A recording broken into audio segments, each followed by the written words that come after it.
Hello साथियों, welcome to planet 4। आप सभी को प्लेनेट 4 विक्रम का नमस्कार। ऑपरेशन सिंदूर ने पाकिस्तान की कमर तोड़ी, पर इसके पीछे जो अदृश्य कंधा था वो था चीन।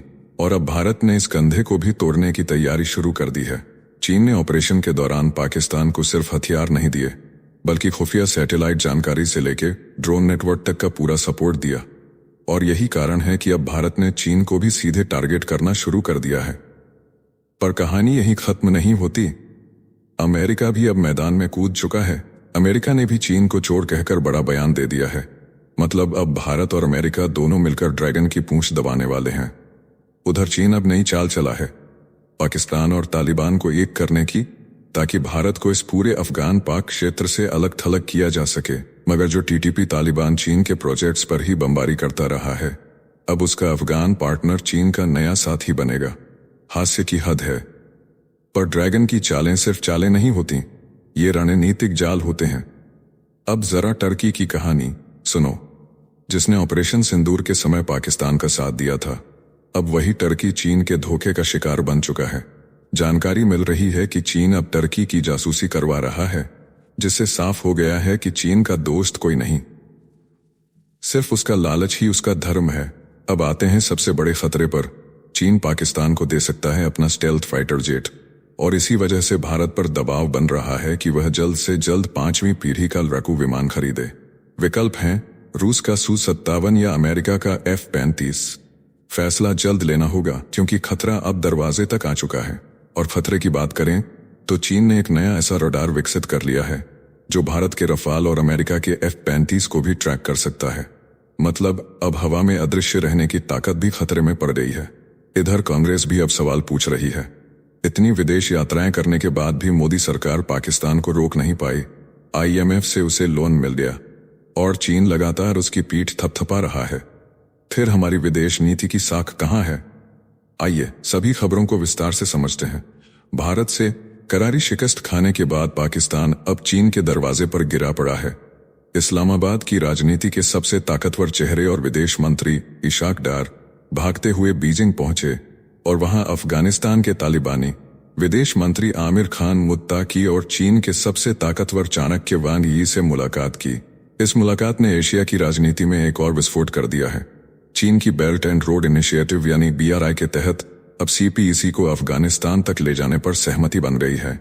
CPEC यानी चीन पाकिस्तान आर्थिक गलियारा अब अफगानिस्तान की सरहद तक पहुंचेगा। इसका मतलब साफ है कि चीन अब अफगानिस्तान को पाकिस्तान के जरिए अपने प्रभाव में लाने की जाल बिछा चुका है। लेकिन असल कहानी इससे कहीं गहरी है। असल में चीन इस बहाने पाकिस्तान और अफगान तालिबान के बीच की तकरार को भी खत्म करना चाहता है। ये मुलाकात एक अनौपचारिक त्रिपक्षीय बैठक के रूप में पेश की गई, लेकिन असल में ये बीजिंग की रणनीति थी, जिसमें एक तरफ चीन खुद को शांति दूत दिखा रहा था और दूसरी तरफ पाकिस्तान और अफगानिस्तान की दुश्मनी को एकजुट करने की साजिश रच रहा था। ये मीटिंग चीन की उस चाल का हिस्सा है जिसमें भारत को घेरने के लिए पाकिस्तान और तालिबान को एक पटरी पर लाया जा रहा है। इधर भारत और अफगानिस्तान के बीच भी हाल में संबंध मजबूत हुए हैं। 15 मई को भारतीय विदेश मंत्री S जयशंकर और तालिबानी विदेश मंत्री मुत्ताकी के बीच बातचीत हुई थी। ऐसे में चीन की यह चाल भारत को अफगानिस्तान से दूर करने की भी कोशिश हो सकती है। देखिए, चीन लाख कोशिश कर ले, लेकिन वह भारत और तालिबान की बनती दोस्ती को तोड़ नहीं सकता। अफगान तालिबान को पाकिस्तान पर भरोसा नहीं और पाकिस्तान को तालिबान से डर हमेशा बना रहेगा। TTP जैसे आतंकी संगठन पाकिस्तान में धमाके कर रहे हैं और खैबर पख्तूनख्वा पाकिस्तान से आजादी मांग रहा है। ऐसे में तालिबान अगर पाकिस्तान के साथ खड़ा होता है तो खुद अफगानिस्तान में बगावत शुरू हो जाएगी। दूसरी तरफ भारत लगातार अफगानिस्तान की मदद कर रहा है और तालिबान भी भारत को कई बार धन्यवाद कह चुका है। लेकिन चीन अब अफगानिस्तान को अपने CPEC प्रोजेक्ट में फंसाना चाहता है, जिससे वो POK के रास्ते अपने दबदबे को कायम रख सके। भारत को सतर्क रहना होगा, सोच समझकर कदम बढ़ाने होंगे। उधर जिस तुर्की को चीन अपना खास दोस्त बताता है, उसी की जड़ें खोदने में लगा है ड्रैगन। तुर्की की राष्ट्रीय खुफिया एजेंसी MIT ने चीन के 7 जासूसों को रंगे हाथों गिरफ्तार किया है। ये जासूस इस्तांबुल समेत 5 शहरों में फर्जी मोबाइल टावर लगाकर न सिर्फ तुर्की के अधिकारियों बल्कि उइगर मुस्लिमों की जासूसी कर रहे थे। इन जासूसों ने घोस्ट बेस स्टेशन जैसी हाईटेक डिवाइसें लगाई थीं, जिनकी मदद से वे लोगों की कॉल्स, लोकेशन और निजी डेटा इंटरसेप्ट कर रहे थे। CNN तुर्क की रिपोर्ट के अनुसार MIT ने चीन से आए इन संदिग्धों की हरकतों पर नजर रखी और जैसे ही सबूत पुख्ता हुए, जाल बिछाकर उन्हें धर दबोचा। जासूसों ने अपने जासूसी नेटवर्क को 5 शहरों इस्तांबुल, इज़मिर, मनीसा, बालिकेसिर और बुरसा में फैला रखा था। जांच में खुलासा हुआ कि जासूसी उपकरणों को एक साथ नहीं लाया गया था, बल्कि अलग अलग हिस्सों में तस्करी कर लाई गई। जैसे कोई पेशेवर खुफिया संगठन काम करता है, वैसी तैयारी इन लोगों ने कर रखी थी। शिकायतें तब सामने आईं जब तुर्की के नागरिकों को सरकारी एजेंसियों के नाम से फर्जी SMS मिलने लगे। जब तकनीकी विश्लेषण किया गया तो पता चला कि ये संदेश फर्जी मोबाइल टावरों के जरिए भेजे गए थे। यहीं से जांच की दिशा बदल गई। 3 अलग अलग ग्रुप बनाकर इन जासूसों ने बातचीत इंटरसेप्ट की। फिर डेटा को चीन के सर्वर पर भेजा गया। एक विदेशी ऐप के जरिए लोगों को फर्जी लिंक भेजकर फिशिंग अटैक किया गया। क्रेडिट कार्ड की जानकारी चुराकर फ्रॉड पेमेंट कराए गए। अब ये साफ हो गया है, चीन किसी का दोस्त नहीं, वो मौका मिलने पर पीठ में खंजर घोंपता है। इसके साथ ही ऑपरेशन सिंदूर में पाकिस्तान की तबाही के बाद अब चीन ने उसे फिर से खड़ा करने की चाल चल दी है। पाकिस्तान को अगस्त तक J-35 स्टील्थ फाइटर देने की तैयारी है, वो भी 50% छूट पर। चीन की इस चाल से भारत पर दबाव बढ़ गया है। अगर पाकिस्तान को यह फाइटर जेट मिल गया तो उसकी एयरफोर्स के पास पहली बार ऐसा स्टील्थ विमान होगा जो मल्टी रोल इलेक्ट्रॉनिक वॉरफेयर और हवा से हवा में हमला करने की अद्भुत क्षमता रखता होगा। भारत के पास फिलहाल सिर्फ राफेल और Su-30 MKI जैसे चौथी पीढ़ी के फाइटर हैं। अब सवाल है कि भारत क्या चुने, रूस का Su-57 फेलोन या अमेरिका का F-35 लाइटनिंग II। Su-57 एक डिफेंसिव प्लेटफॉर्म है जो शानदार डॉग फाइटिंग कर सकता है, जिसमें 3D thrust vectoring nozzle technology है। इसमें ब्रह्मोस नेक्स्ट जनरेशन जैसी हाइपरसोनिक मिसाइल को भी फिट किया जा सकता है। रूस ने भारत को टेक्नोलॉजी ट्रांसफर और भारत में प्रोडक्शन का भी ऑफर दिया है, लेकिन इसकी स्टील्थ लिमिटेड है और नेटवर्क वॉरफेयर में यह F-35 से काफी पीछे है। दूसरी तरफ F-35 एक असली स्टील्थ फाइटर है। यह all aspect stealth, advance sensor, data fusion और डिस्ट्रीब्यूटेड अपर्चर सिस्टम से लैस है। यह दुश्मन के इलाके में घुसकर बिना पता चले हमला करने में माहिर है, लेकिन इसकी कीमत बेहद ज्यादा है और मेक इन इंडिया की कोई संभावना नहीं है। F-35 महंगा है लेकिन भविष्य का विमान है। Su-57 सस्ता है लेकिन सीमित स्टील्थ के साथ। पाकिस्तान को मिलने वाला J-35 भारत के लिए नई चुनौती है। भारत को अब सिर्फ संख्या नहीं बल्कि रणनीति और तकनीक दोनों में बढ़त बनानी होगी। आप बताएं कि इनमें कौन सा लड़ाकू विमान भारत के लिए बेहतर होगा। इसके साथ ही ऑपरेशन सिंदूर में पाकिस्तान की मिट्टी पलीद होने के बाद अब भारत ने चीन को भी सीधी चोट मार दी है। सरकार ने फैसला लिया है कि अब चीन से आने वाले घटिया इलेक्ट्रॉनिक और घरेलू उपकरणों पर सख्ती होगी। जो सामान अब तक बाजार में छिपकर बिक रहे थे, उन पर क्वालिटी कंट्रोल का ऐसा शिकंजा कसा जाएगा कि ड्रैगन की सप्लाई चेन थम जाएगी। भारत सरकार ने स्पष्ट कर दिया है कि अब हर उत्पाद पर BIS यानी भारतीय मानक ब्यूरो की मुहर जरूरी होगी। जिन उपकरणों पर अब यह नियम लागू होगा उनमें electric recliner, spa machine, beauty products, heater, bath system, toilet devices, तौलिया गर्म करने वाले और कई छोटे इलेक्ट्रॉनिक उपकरण शामिल हैं। PIS की छापेमारी में पाया गया कि कई घटिया सामान ऑनलाइन साइट्स के गोदामों तक में भरे पड़े हैं। इन्हीं छापों के बाद यह फैसला लिया गया कि अब जो भी उत्पाद भारत में बिकेगा वो सुरक्षित, मजबूत और गुणवत्ता वाला होगा।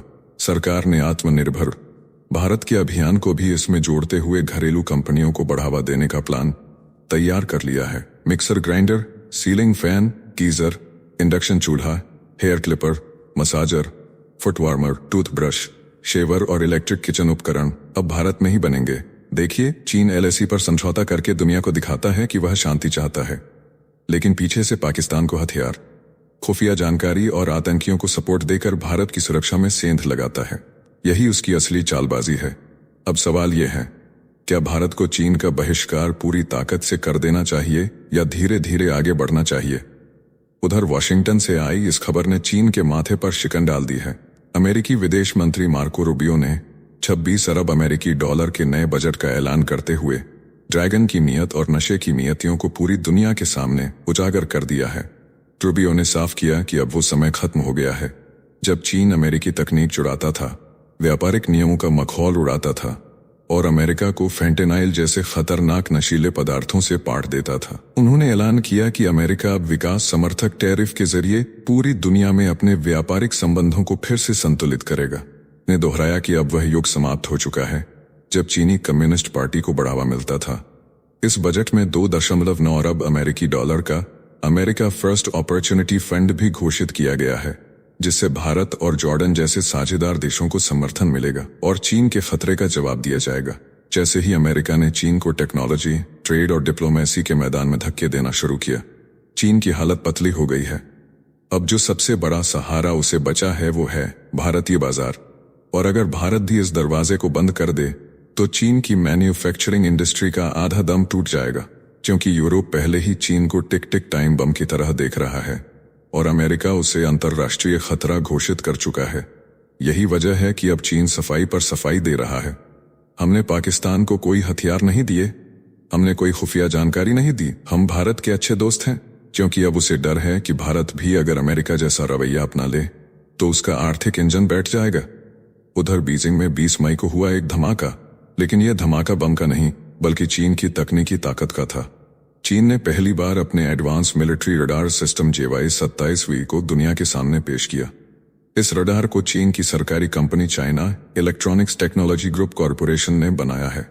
यह ट्रक पर चढ़ा हुआ सिस्टम है जिसे कहीं भी तैनात किया जा सकता है। चीन ने दावा किया है कि यह रडार अमेरिका के F-35 और F-22 जैसे स्टील्थ फाइटर जेट्स को ट्रैक कर सकता है, यानी अब स्टील्थ का मायाजाल भी चीन के रडार से बच नहीं पाएगा। इस रडार में हाई फ्रीक्वेंसी रेडियो वेव्स का इस्तेमाल होता है जो स्टील्थ तकनीक को भेदने के लिए डिजाइन की गई हैं। साउथ चाइना मॉर्निंग पोस्ट की रिपोर्ट के मुताबिक चीन इस रडार को ताइवान स्ट्रेट और दक्षिण चीन सागर जैसे तनावपूर्ण इलाकों में तैनात करना चाहता है, जहां पहले से ही चीन के रडार नेटवर्क और हथियारबंद द्वीप मौजूद हैं। खास बात यह है कि अब चीन इस रडार को पाकिस्तान को सौंप सकता है। ऑपरेशन सिंदूर के दौरान भारत ने पाकिस्तान के चीनी एयर डिफेंस सिस्टम को आसानी से तबाह कर दिया था, जिसके बाद पाकिस्तान की हालत खराब हो गई थी। अब चीन अपना नया रडार सिस्टम पाकिस्तान में उतारकर 2 काम करेगा, एक भारत को चेतावनी और दूसरा पाकिस्तान को फिर से अपने हथियारों की मंडी में बदलना। यानी आने वाले समय में राफेल से लेकर सुखोई तक के लिए एक नया खतरा खड़ा किया जा रहा है। इसी बीच कर्नाटक के विजयनगर से कांग्रेस अध्यक्ष मल्लिकार्जुन खड़गे ने प्रधानमंत्री नरेंद्र मोदी की विदेश नीति पर सबसे बड़ा हमला बोला है। खड़गे ने आरोप लगाया कि 11 वर्षों में 72 देशों के 151 दौरों के बावजूद भारत आज अंतर्राष्ट्रीय मंच पर अकेला खड़ा है। खड़गे बोले, क्या प्रधानमंत्री का काम सिर्फ विदेश जाकर फोटो खिंचवाना है? उन्होंने यह भी कहा कि जब अंतर्राष्ट्रीय मुद्रा कोष ने पाकिस्तान को 1.4 अरब डॉलर की मदद दी और आतंकियों पर कार्रवाई के बीच अचानक सीजफायर की घोषणा हुई, तो यह भारत की कमजोरी और विफल विदेश नीति का प्रमाण है। खड़गे ने पहलगाम हमले में मारे गए 26 पर्यटकों की मौत का ठीकरा भी केंद्र सरकार पर फोड़ा। बोले, जब खुफिया एजेंसियों को अलर्ट था तो मोदी कश्मीर क्यों नहीं गए और फिर आम पर्यटकों को रोकने की जिम्मेदारी क्यों नहीं ली?